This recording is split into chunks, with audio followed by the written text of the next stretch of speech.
founding director. Hello, everybody. My name is Rabbi Steve Greenberg. I'm the founding director of Eshel, and this is the third in our series of Shiurim with Rabbi Sasper Katz, entitled From Trembling to Thinking. It was 20 years ago when Trembling Before God introduced us all to the existence of the overlap of queer, particularly gay and lesbian in the film, and Orthodox Jewry. The very existence of queer Orthodox Jews was a real revelation, and the representation of our presence began to create community and spawn lots of efforts, among them efforts that gave birth to Eshel. And I want to just start off by thanking the people, some of whom have been here with this work, with me and with Eshel for more than 20 years. And so I'm gonna just, let everybody know that, the work we do is possible because of the generous support of many people.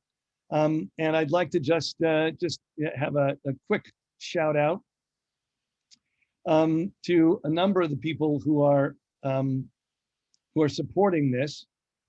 Francesco? There you go. So our lead sponsor is Kenny and Jeannie Prager. Thank you.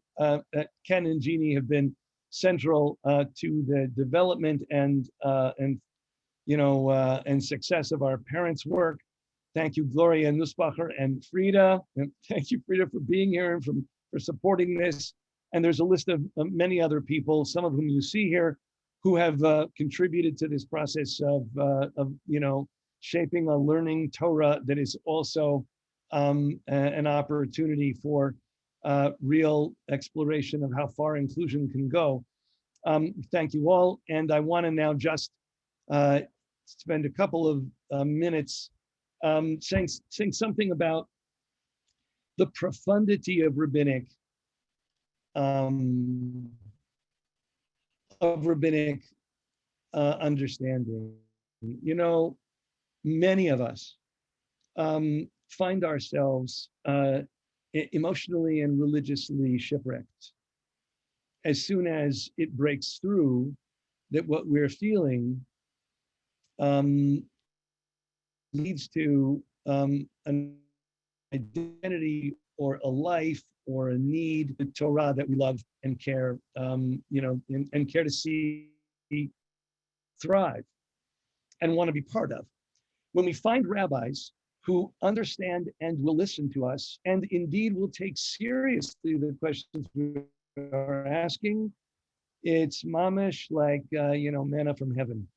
Rabbi Yisasper Katz is one of those few, and he is the chair of the Talmud department in Yeshiva Chovei Torah, the past senior rabbi, the Prasnik Shul.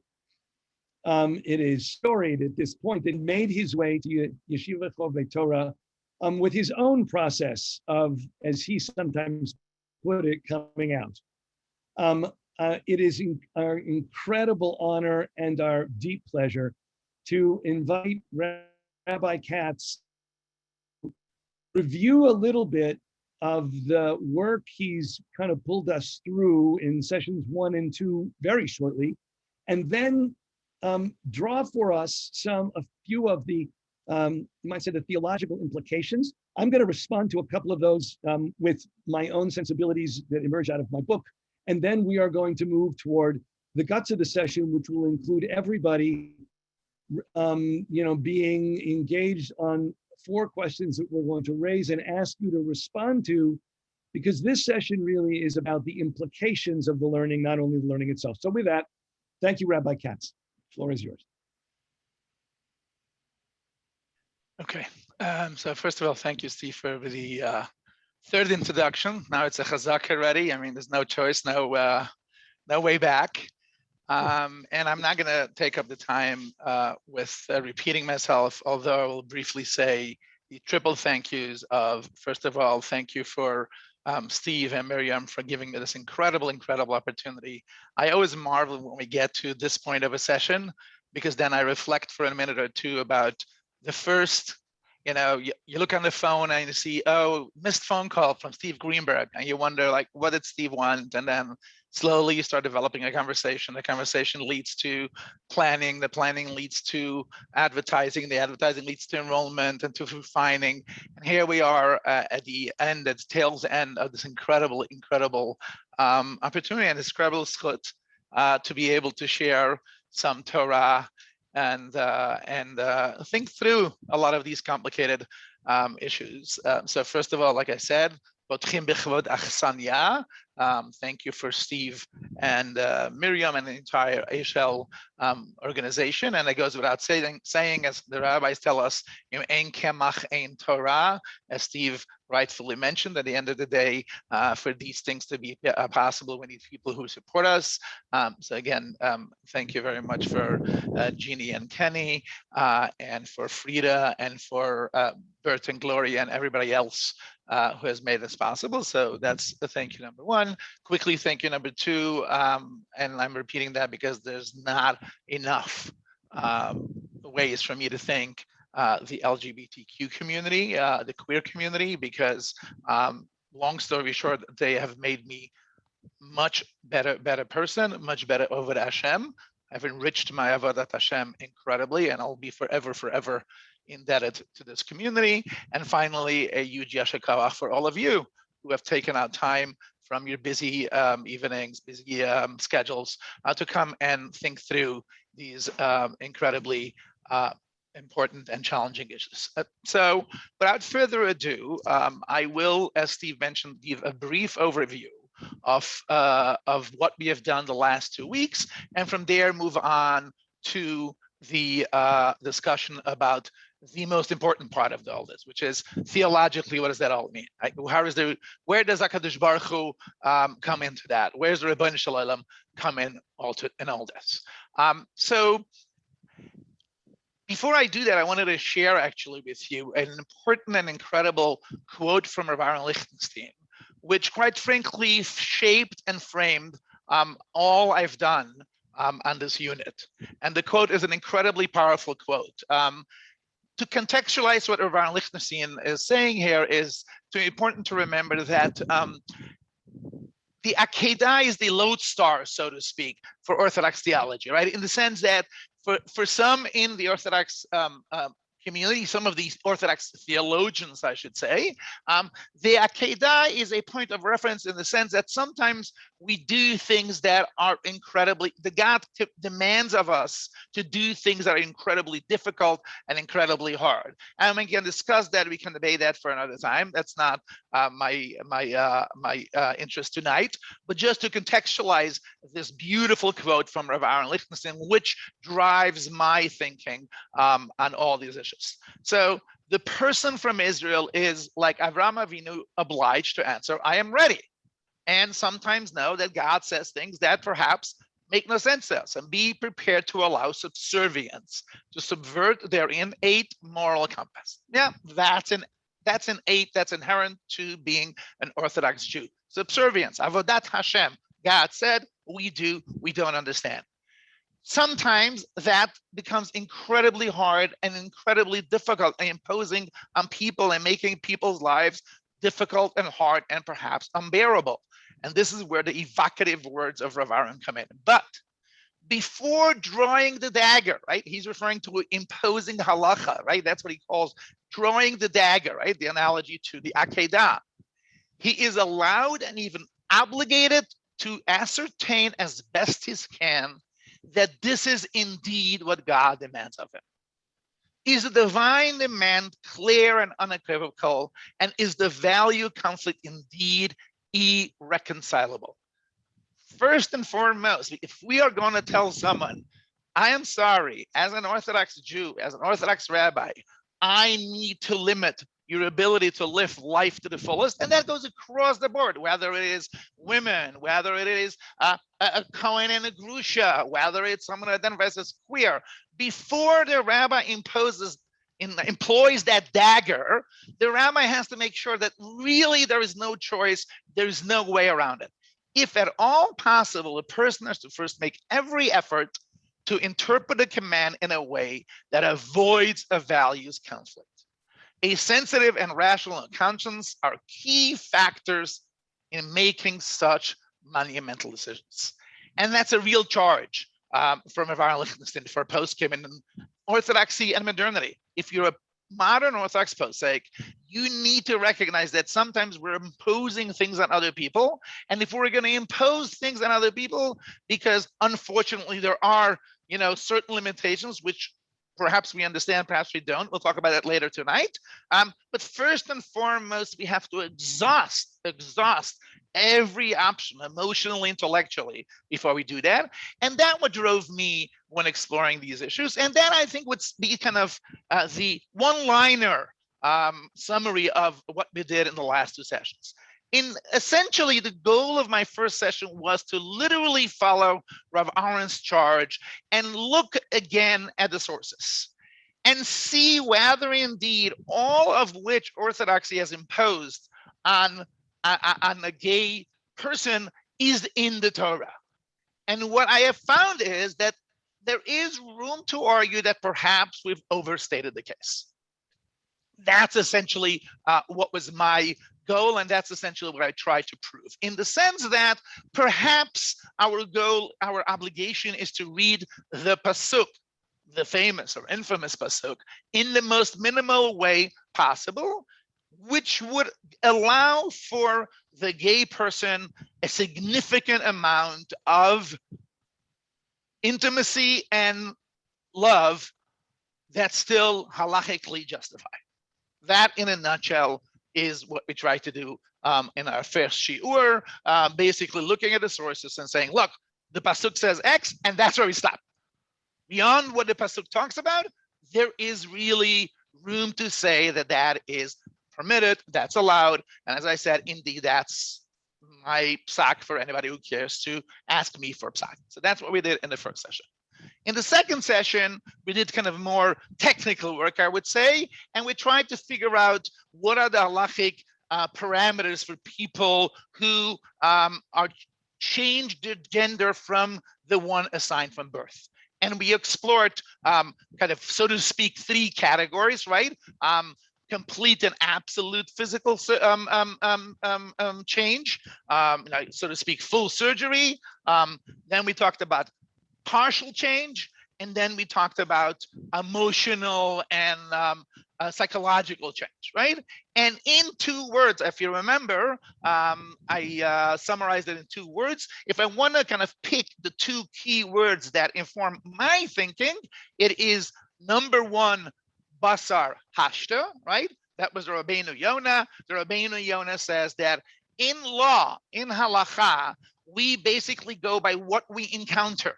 Right? He was talking about blood from a non-kosher animal that changed into something else. And Rabbi Yonah said, if that's your proclivity, if that's what you enjoy, have fun, enjoy it, eat it. Well, how could you eat it? Its source is dam, its source is blood. It was blood once upon a time. And the answer is, Rabbi Yonah says, so to speak, halacha does not require us to open our purview beyond what we see in front of us. If what you encounter is non-blood, it is not blood, and that's how we judge the item. And I extend it to a person as well. If a person was born male, now when we encounter them, what we see them is female. They're female, their body parts are female. That's where they are, even though that's not how they were born. So that's when we talk about a case with real physical change. The question then was, what happens when it's not physical, it's hormonal, or maybe none of those? But instead, someone comes along and says, listen, I know what you see, I know what I see, I know what body I have. That's not how I feel. I am 100% unequivocally clear to me, I am a gender that's different than the gender assigned from birth. And that led us to the question of siman and siba, right? Clearly, according to the rabbis, gender is based on physiology, quite frankly, genitalia. The rabbis tell us the genitalia of a person determines their gender.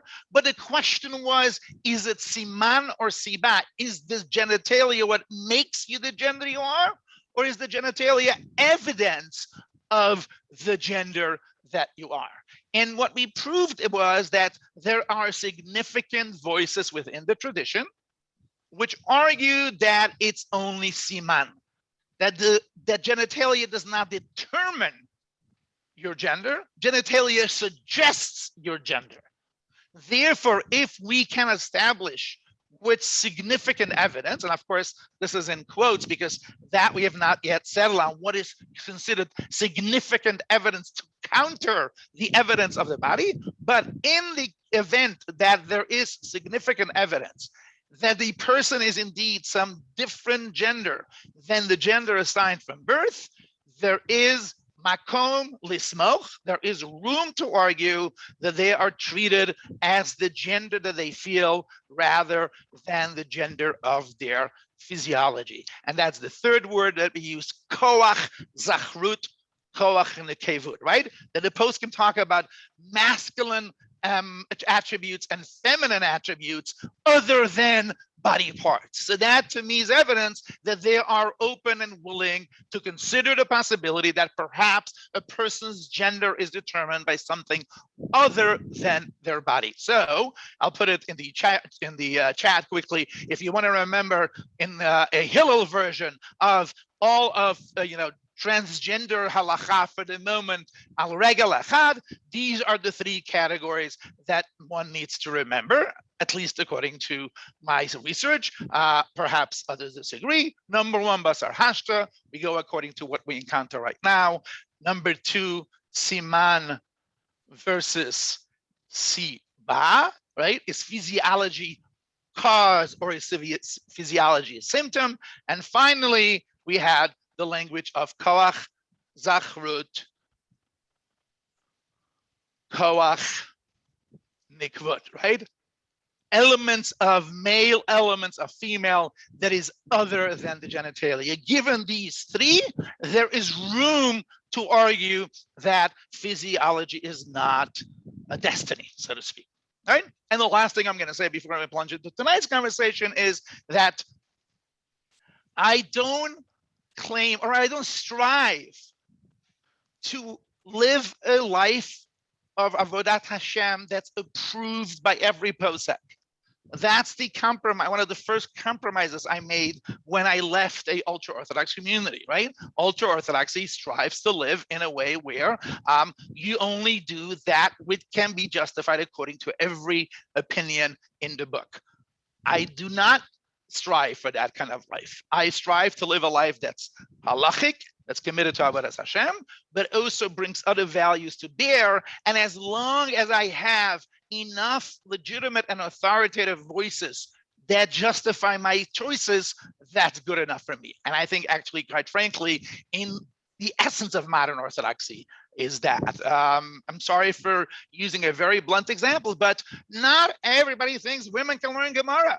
Not everybody thinks that women can say Kaddish, but that was never an argument to stop the modern Orthodox community from embracing legitimate value considerations when they are possibly made to conform with at least a significant voice in the tradition, even though it's not the whole voice. And that's the same here when it comes to the question of the gay relationships.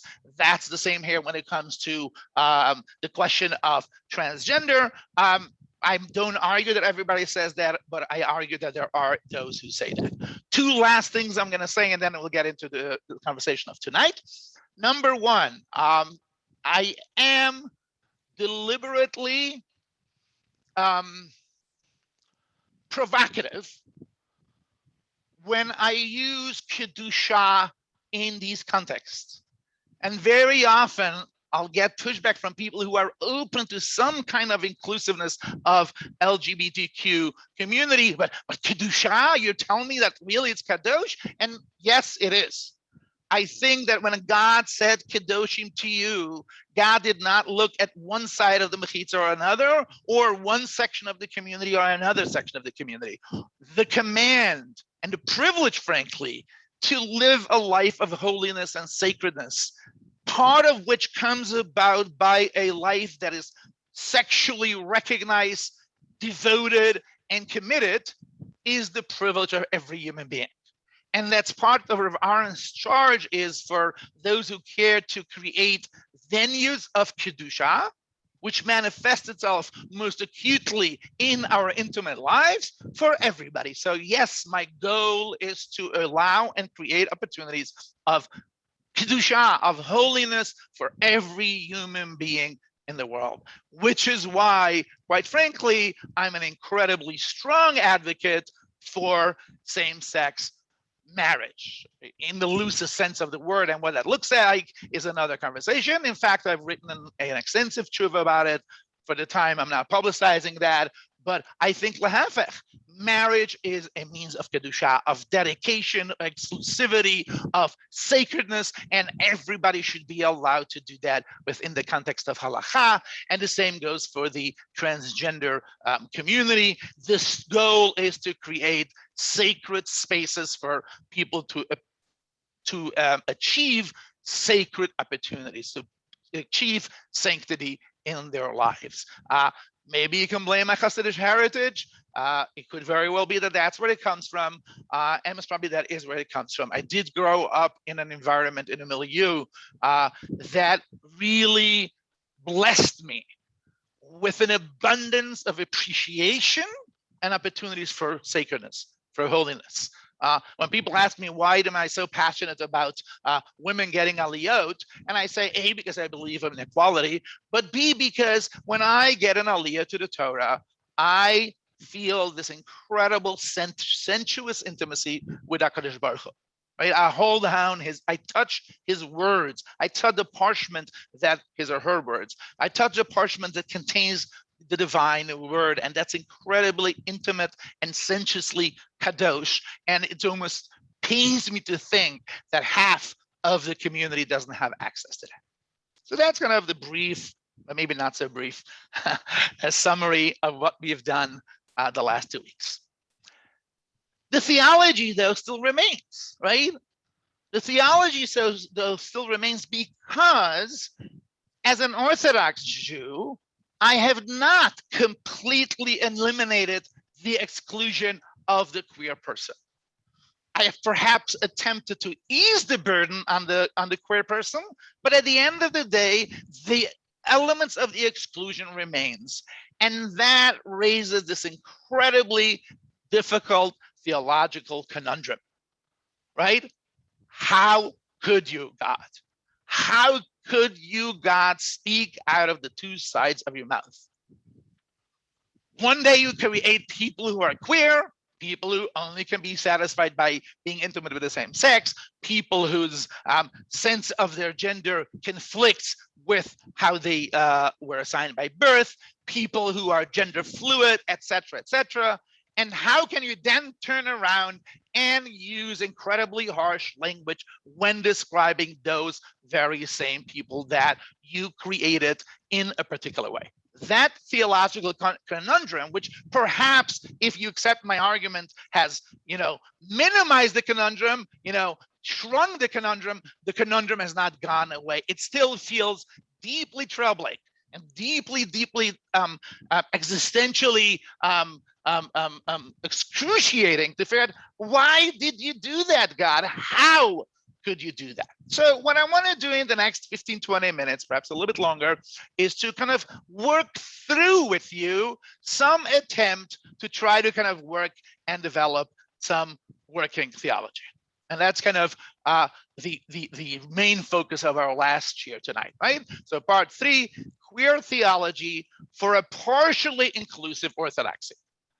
I have not succeeded, despite my efforts, to kind of eliminate the exclusion, right? Erase the exclusion, nuke it. There still is exclusion. And the moment there is a teeny bit of exclusion, it's exclusion, right? Exclusion is not measured by quantity.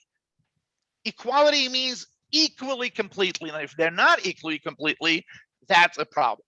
So first, let me introduce a couple of principles. So first of all, I want to say this is a work in progress.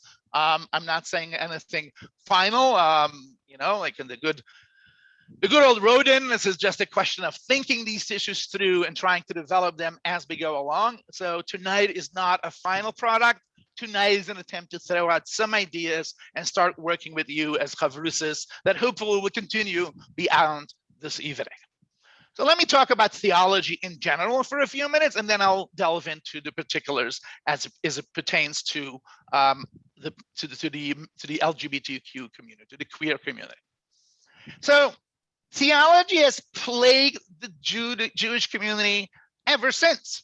In fact, I love this line from the rabbis in Masechet Bava Basra, right? You have the famous Moses sculpture. You and I and everybody else would have thought of Moses as a jurist, right?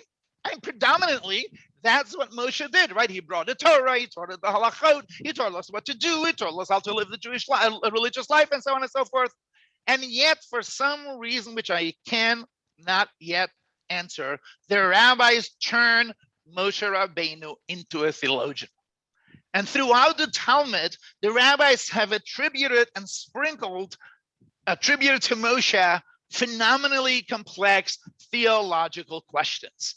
And it's interesting because I don't see where they see it in the Talmud, but at least for them, that's really Moshe's primary preoccupation, to the point where there's an opinion in the Talmud which says Moshe Katav Sefer Iyov. Moshe is the author of the book of Job. Quite fascinating, right? This, verstupte book in the Bible, the verstupte book in the Tanakh that we don't know who the author is. It turns out that according to the rabbis, Moshe authored that book because already Moshe, right, the person who was 40 days with God, who kind of had, immediate access to God, the theological conundrum already plagued the first person who encountered God, almost arguing that inherent in a religious life are contradictions that create deep theological disarray.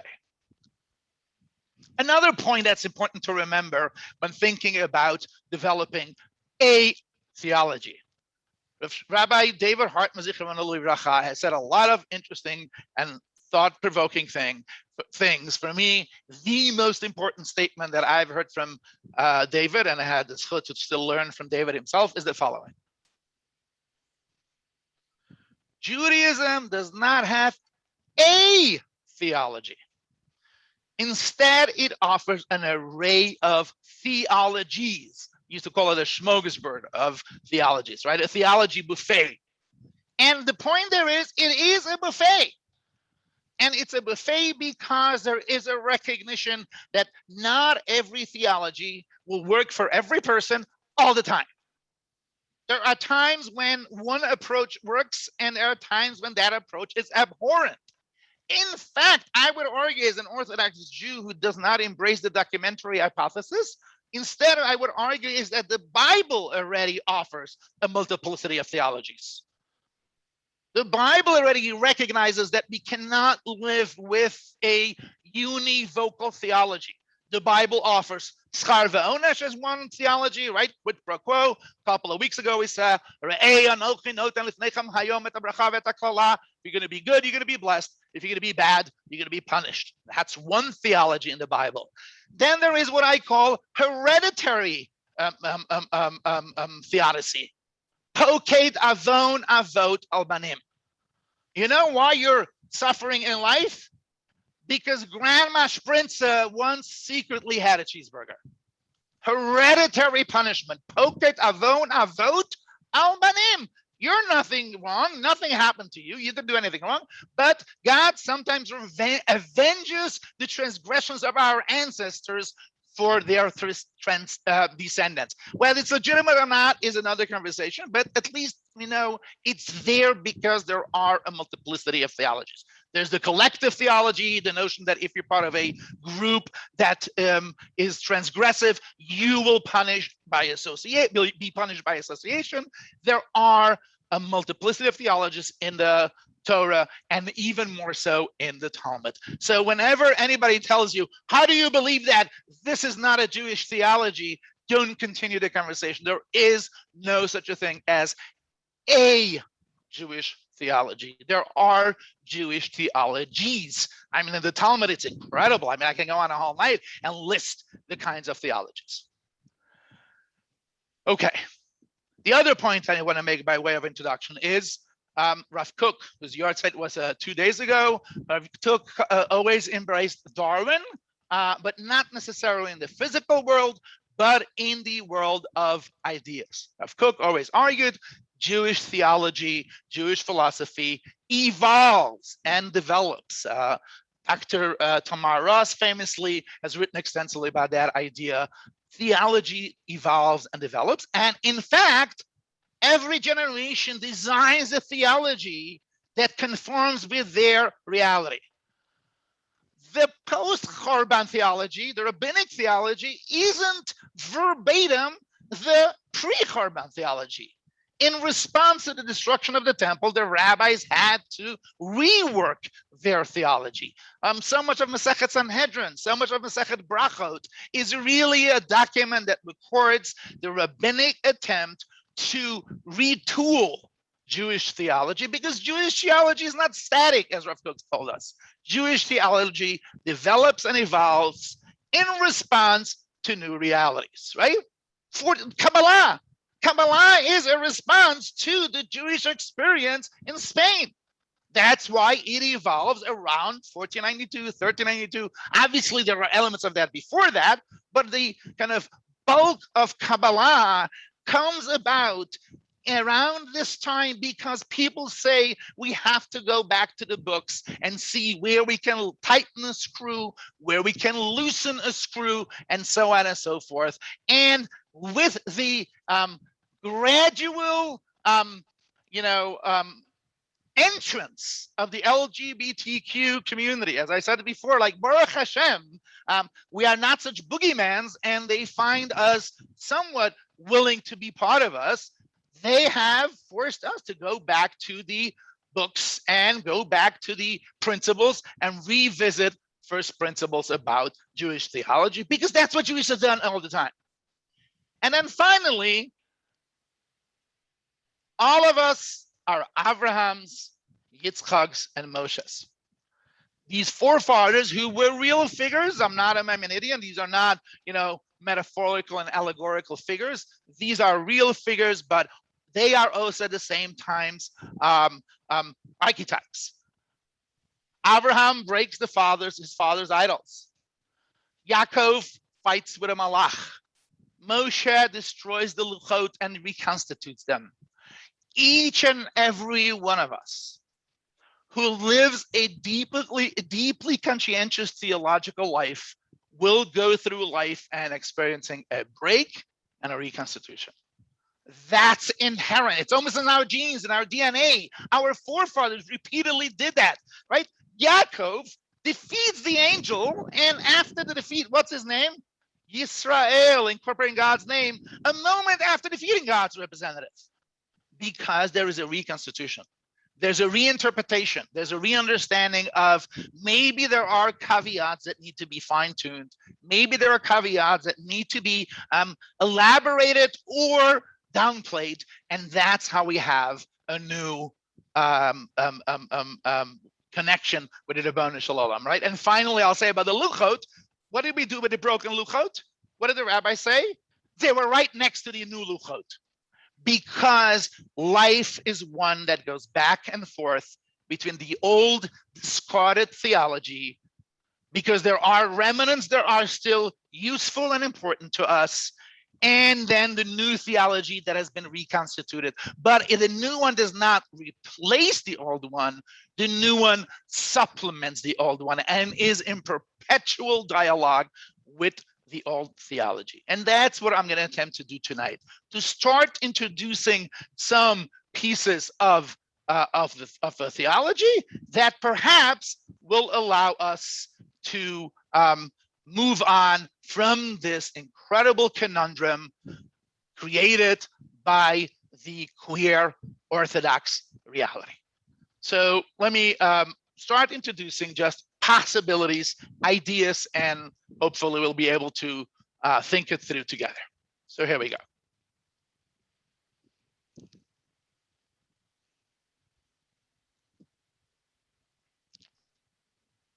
Okay, so the actual new theology. So my new theology, like I said, as a response to what came out for me after this years-long research, is based on the following 4 blocks. Number 1 and 2, I'm fully behind.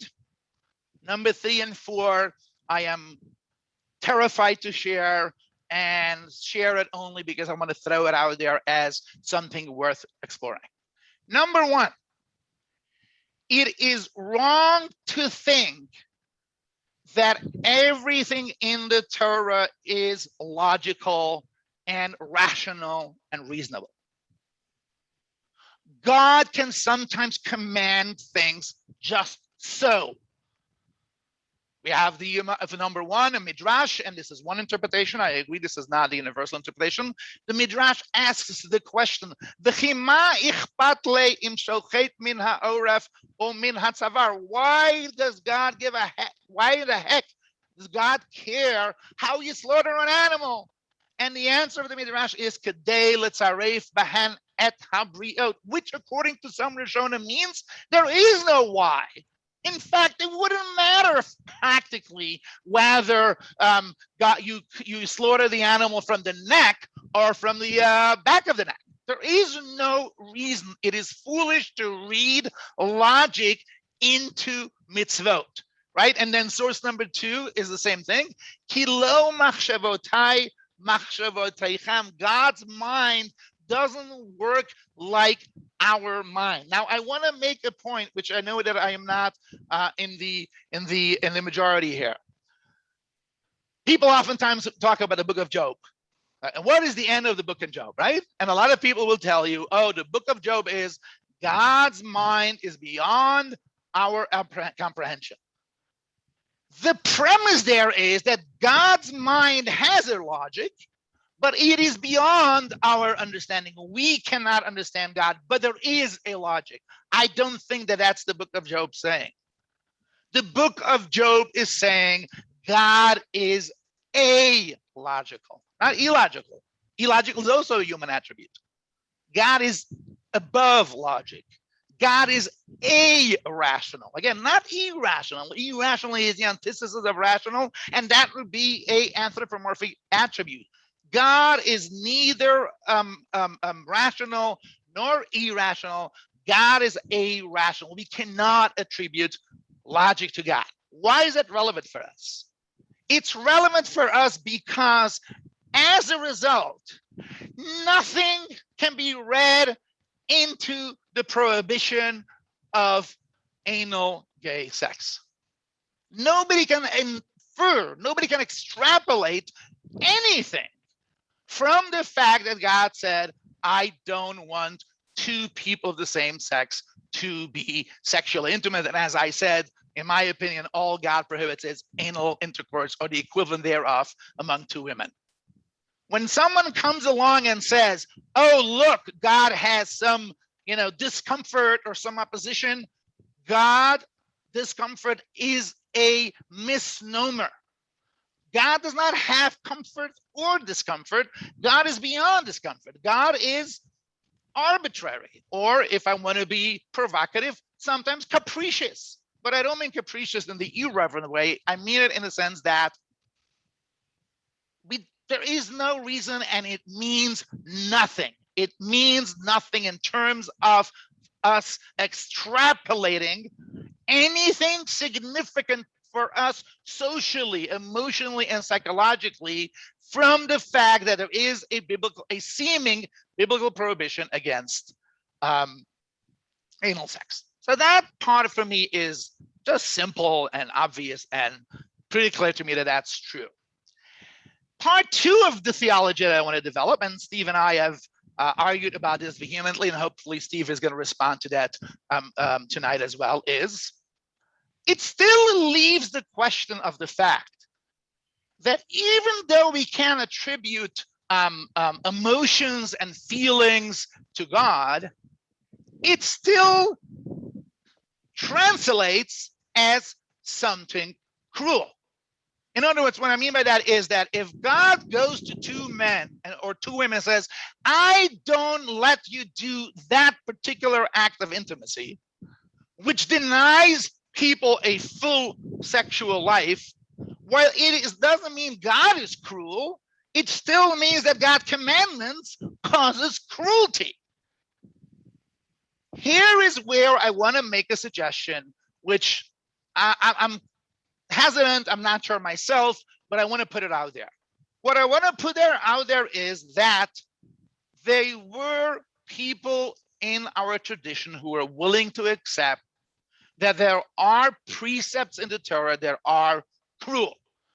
The Gra, the Vilna Gaon, not an open Orthodox Jew by far.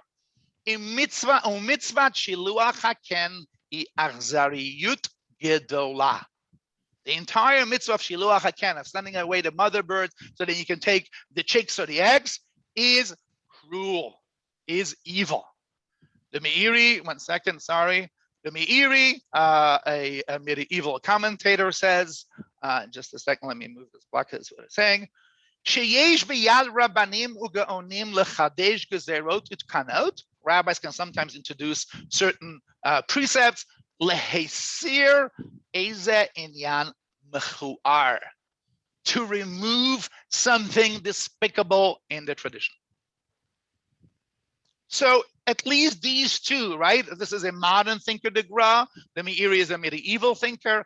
They were willing to name things with a harsh term of, that's a cruel mitzvah. That's a cruel precept. So I am wondering if the sum total of an Orthodox theology can be as follows. A, God does not deny the gay person all forms of sexual intimacy.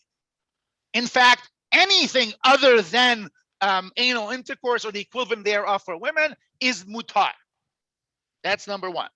Number two, the fact that God did fixate, at least according to Orthodox reading, on anal sex doesn't tell us anything about anal sex.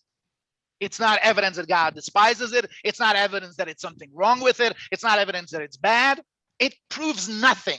Kilo machshavotei. We cannot ascertain the divine mind because the divine mind doesn't bear human attributes at all. That's number two. And the question number three is the one that I'm least comfortable with, which is that perhaps we are allowed to argue that even though it was not meant as cruel, even though it was not meant as denying the gay person the ultimate form of pleasure, for some people, it's not for everybody the same, but assuming for someone for whom the denial of anal sex is an incredibly harsh and unbearable imposition, how could that happen? How could that be an outcome of a divine precept? Is it okay to say, yes, that is a cruel precept? Does it change anything? No. Does it make it easier? No. Does it ease, does it allow for letting off some steam? Perhaps it does. Okay, so I'm just going to pause for a minute or two. So I see there's a lot of questions, and hopefully we'll be able to kind of do that in Chavruta after the presentation, and then we'll come back and then we'll have an opportunity perhaps to kind of unpack a little bit. So this is one kind of approach that I want to offer, a kind of philosophical, theological approach. My second one is much shorter, and this will take 5 minutes, is that I'm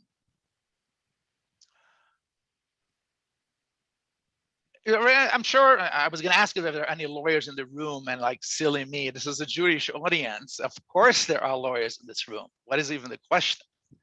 So in law, there is a notion that's called ex parte. Now, ex parte particularly means a judge talking with just one party. But the broader sense is the question of, is a judge always a judge? Is every minute of their life a judge? Do they always talk under the authority and power of the law? or can a judge step out of their role and say, you know what, I am pausing my judicial stance, my judicial mode, and instead will now speak outside of that context. Now, why is that interesting, Rabbi Katz? We're not talking law. Here's why it's interesting. And here's I'm trying out a risky idea, but I'm fully comfortably behind it.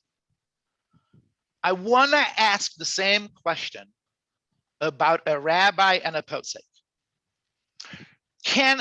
Is the rabbi's privilege limited to exclusively espousing what the halacha says? Or can the rabbi take off their rabbi hat and tell an interlocutor, here is what the halacha says, but let me pause my halacha voice and let me talk my theology voice, my Rebbeinu Shalom voice, and can that voice be non-conforming with a halachic voice? And I want to argue based on a text, which I think many of you know, that the answer is yes. That's when a person comes to a rabbi and asks a question, not only is the rabbi allowed, but the rabbi is obligated to recognize that part of their rabbinic posek role is to sometimes convey to their interlocutor ex parte advice. I'm sure many of you know this Gemara, right? Amar Rabbi Lai said at the bottom, Im roe adam sheyitzro mitgaber alav. If someone sees that their Yetzer Hara is very strong, then and they can't bear it, they have to do the sin that they're tempted to do. They should go in a private place where nobody knows them and do the transgression there in private and go ahead. The authors of the Talmud were rabbis. And they're giving advice to an interlocutor to say, I want to do an Aveirah, I need to do an Aveirah. And instead of saying, wrong person, I'm a rabbi, all I can tell you is what to do, the halacha, the rabbis in this Gemara took off their rabbi hat and spoke ex parte as a religious guide, telling a person there perhaps can be a situation where one would have no choice but to transgress. Here is how you should go about doing it. And I believe that a full-fledged rabbi who wants to own the responsibility to the contemporary non-conforming queer community needs to wake up every morning, shed tears over perhaps a whole book of Tehillim, so that God guides them on the second part of their rabbinic responsibility. Their rabbinic responsibility does not end where the halacha ends. Their pastoral role continues outside of the Beit Midrash. It's a terrifying role. It's a debilitating role. It is a risky role for the rabbi, a risky role for the interlocutor. But this Gemara to me is a charge for the rabbi. Don't think that you can lock yourself up in the base medrash and let the people outside figure it out for themselves. No, you need to be there to guide the person for whom these impositions are impossible, how to do it in a way that's healthiest for them and healthiest for the community. And I think that's part of Orthodox queer theology. The Orthodox queer theology is double-pronged and bookended by Rav Aaron Lichtenstein on one hand and this Gemara on the other hand. On the one hand, we have the charge from Rav Aaron. We have to do our utmost to make sure that we keep the impositions to a bare minimum before we employ the dagger, right? This is what exclusionary halacha is, employing a dagger. You're not equal just because your sexual orientation is different, just because your gender is different. That's employing a dagger, and we need to call it that. But before we do it, we need to make sure that we've exhausted all possibilities to shrink and minimize that dagger. That's number one. Number two, we then have to figure out, why is there some dagger left? Why couldn't HaKadosh Baruch Hu go all the way and eliminate any form of discrimination against the people who are not, cisgender, male, heteronormative? That poses a theological challenge. And the answer, at least, is whatever it is not symptomatic of anything. And then the final bookend of this theological approach is that the Orthodox rabbi, who has no choice and by default lives a religious life that includes discriminatory elements, needs to be able to advise the person for whom that's unbearable. Hopefully you can comfort your community so that they should embrace the limitations, recognize that the limitations are worthwhile. The exchange of living an Orthodox life is worthwhile.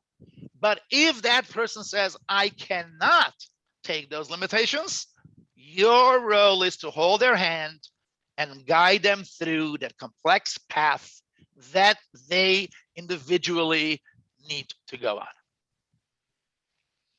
And I'll finish with a Dvar Torah that's this week, and it is beautiful and incredible, and I'll say it very briefly, and I think it's one of the most revolutionary chidushim of Rabbi Aryeh Clapper.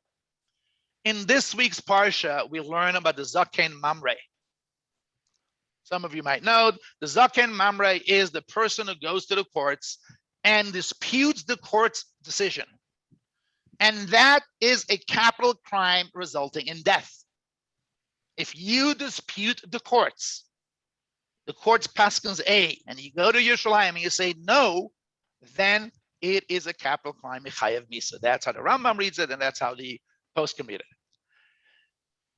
The last 60 years, 70 years, people notice that there is a blatant contradiction in a Mishnah in Horiot.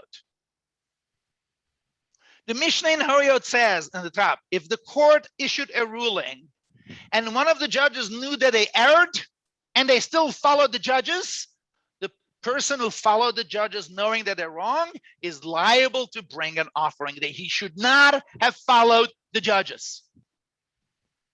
And if he did follow the judge's decision, even though he knew they're wrong, that's a sin and they need to bring a korban. How do these two go together?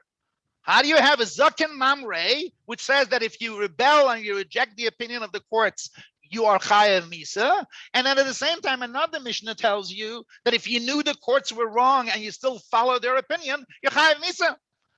And Rabbi Clapper, in his essay in Bet Yitzchak many, many years ago, if you're interested, send me an email, I'll point you to the essay. It's a little complicated Hebrew.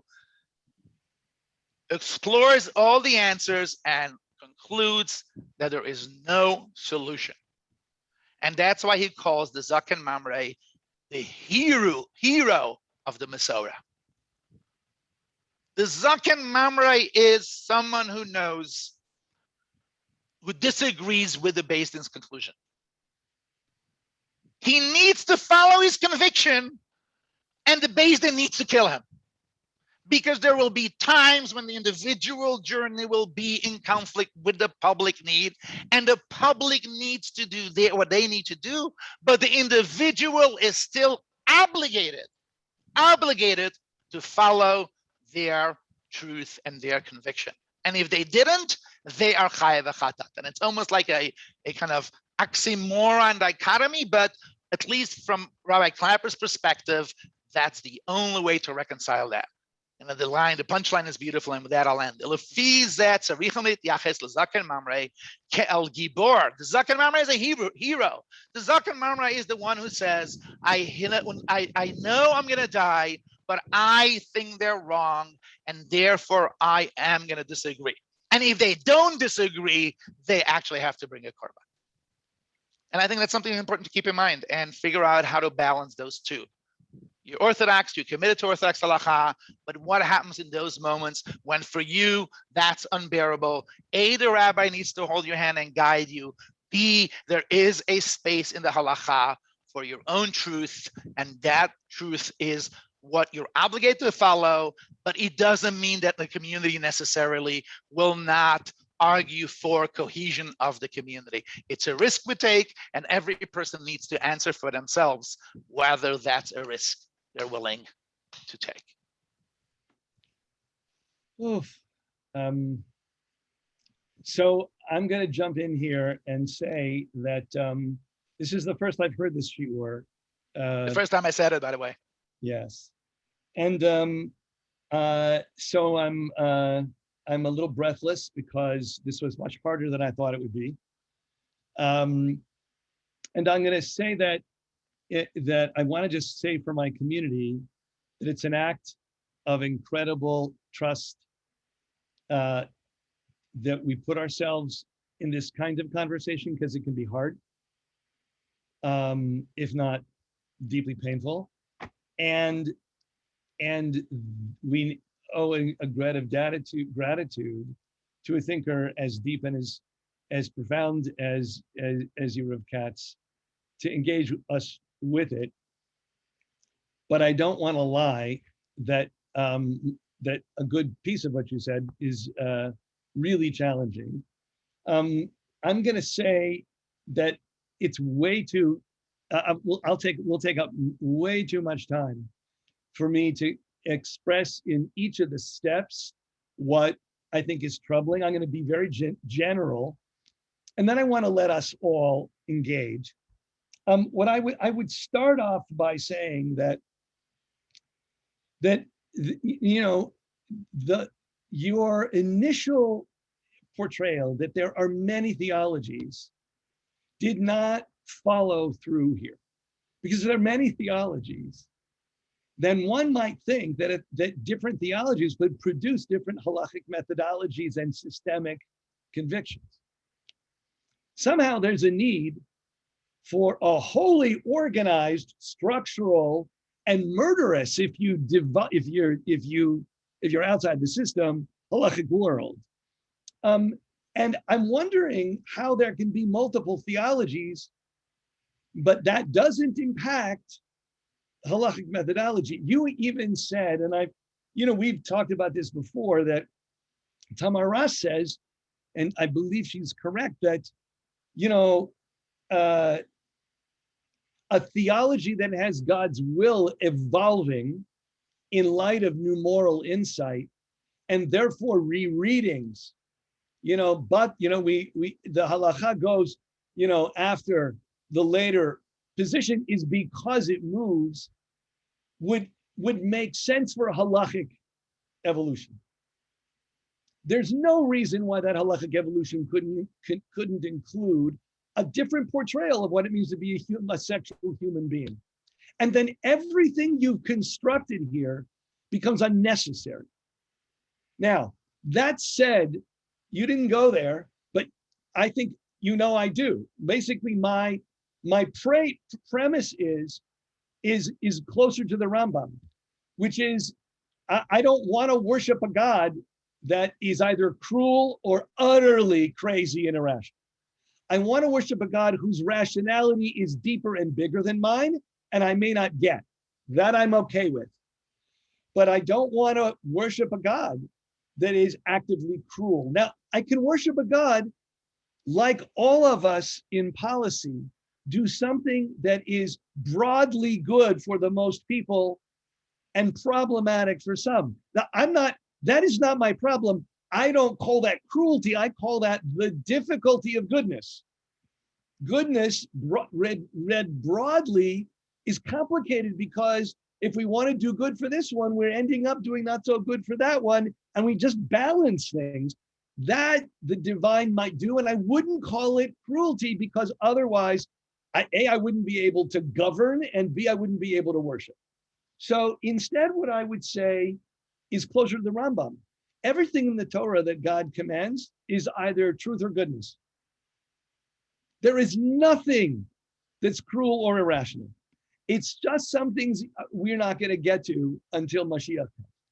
That to me is a far, I feel more able to breathe. Now, I get it that there's an advantage to at least some space of some thread that really is beyond the human. But I want to say that that thread is very thin for me, and it would be very difficult to apply it in a circumstance where millions of people were deprived for a lifetime and forever of intimacy, love, and companionship. There's more to say, but I wanted to get us into our groups. But I would say one thing that bothered me a good deal was your Yilbash Shchayrim is you using it to understand that there's halachic method and there's a kind of a way to be human with a person in need. I don't see Yilbash Shchorim as that. Because Yilbash Shchorim means there's no way for you to do this in such a fashion that it's celebratory. There's no way for you to do it in public. There's no way for you to honestly admit that you're happy and in love. There's no way. You're wearing black in the corner somewhere. And so Yilbash Shchorim is for the gambler that can't control himself and still wants to keep Shabbos and Kashrus. That's what it's for. But it's not for a person who says, I'm just like you, except that I'm left-handed and not right-handed, and I love men and not women, and I want to celebrate my love. And that is not wearing black. So I want to say that there's more for us to share here. I do want to say one thing in your defense. No. Can I take 2 minutes to respond afterwards? Yes, I want to think Okay, you've gone way too far in the darkness of your portrait. It's possible to say that while for many of us, many of the men in this group, it might be really challenging not to have the intersection of bodies in intercourse that makes you feel like you share a single body in ecstasy and love.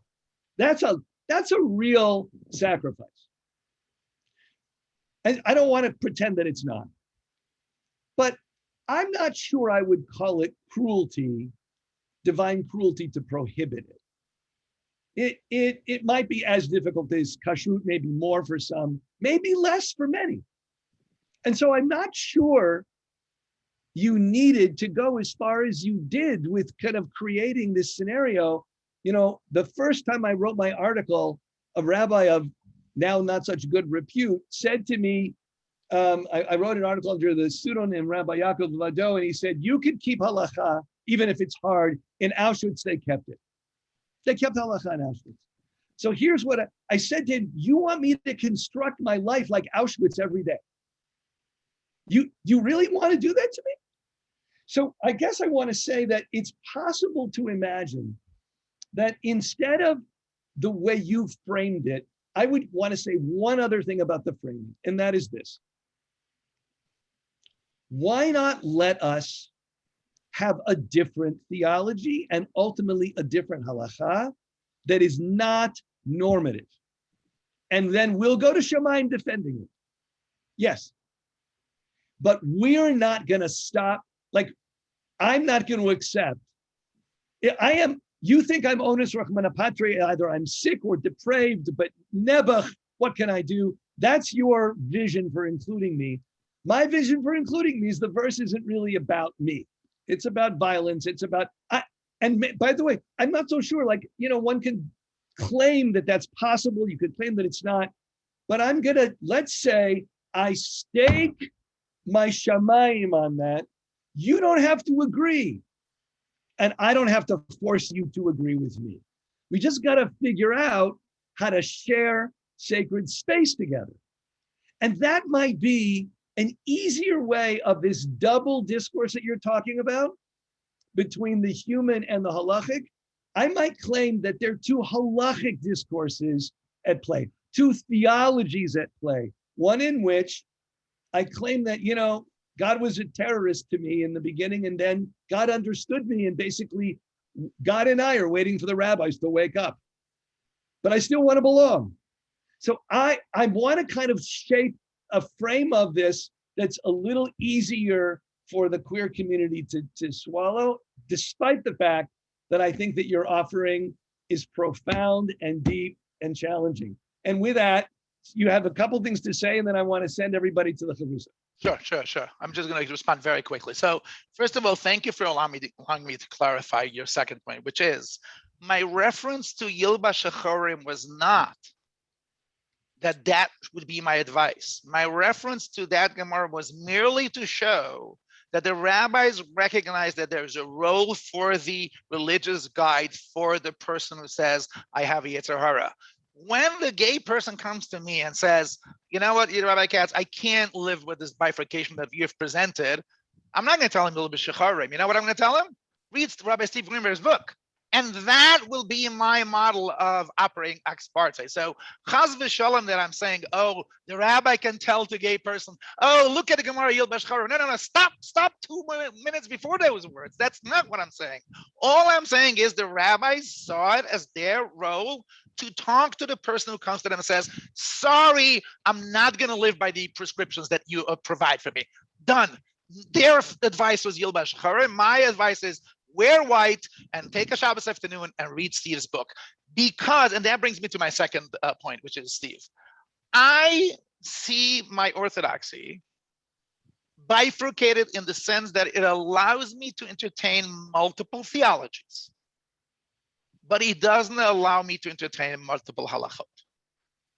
Which I mean by that is that if you ask me theologically, can I embrace, and I hope you don't mind me saying this kind of directly to you, your book, yes, definitely.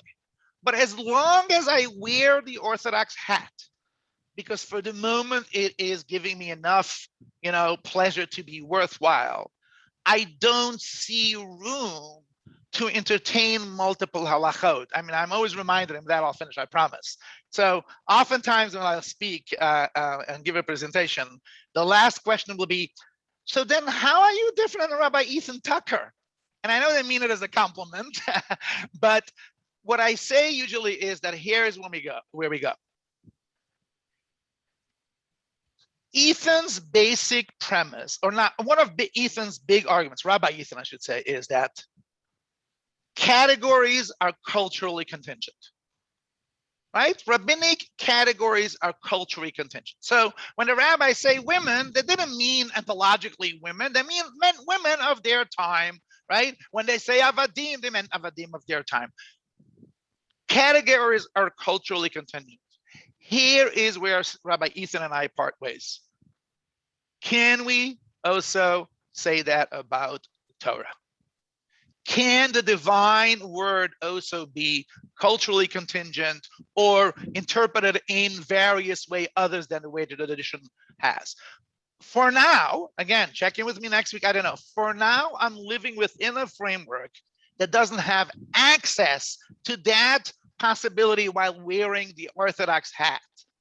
Consequently, I am limited with a space that allows me to say that halacha is fully embracing of the gay person across the board in any form of intimacy. And that's what I am struggling with. As an Orthodox person, I'm a chassid too.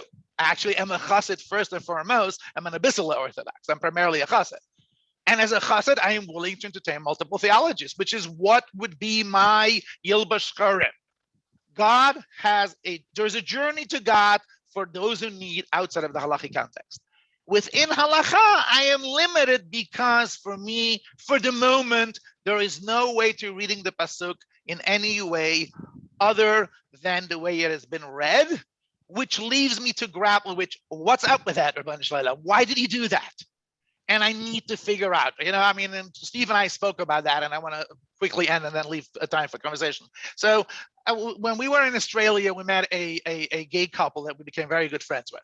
And we had incredibly interesting conversations. And at some point, one of them says to me, I don't know why people make such a big fuss about the anal sex prohibition.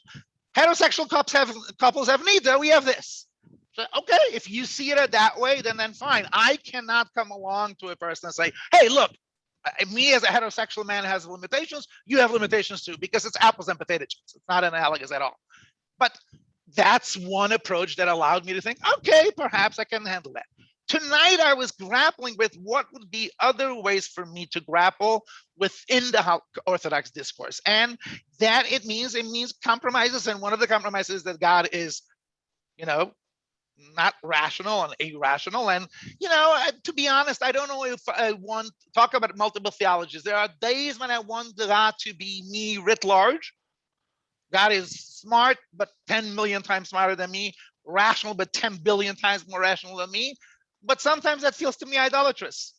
Like, oh, God is me writ large. No, I want a God that's not at all in any way human comparable. So those are the tensions and the struggles that we grapple with. And again, I want to finish with this saying one thing. It takes a lot of chutzpah and nerve on my part to pontificate on these issues.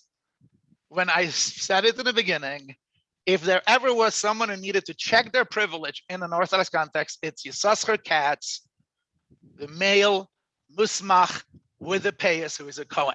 So I say all that I say with the utmost humility as an attempt to engage in a conversation that I have privileged to be allowed in.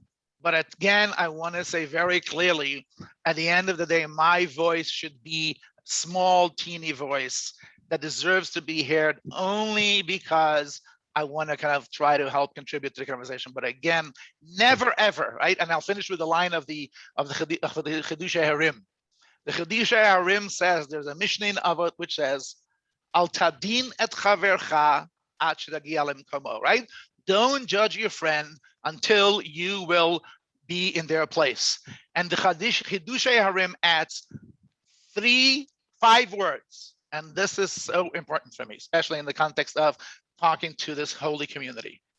Ula olam lo tagia al kain lo tadun. Don't think, oh, I can imagine what it's like to be them and then judge. You will never know what it's like to be them. So I say this with a full humility of recognizing that it takes chutzpah and nerve for me to participate in this conversation. And if in any way, this has diminished anybody's sense of self, in fact, when I was a rabbi in a shul, I told my community over and over and again, by the dint of being Orthodox, we sin and we need to ask kapara for Kadosh Baruch Hu all the time. We don't accept patrilineal Jews because halacha doesn't allow it, and I'm fine with that. But we still have discriminated. We don't give full inclusion for women because halacha doesn't give us the opportunity, but we've still discriminated. And the same is with the LGBT community. As an Orthodox Jew, you constantly need to ask, and I fully recognize that. Okay. I want to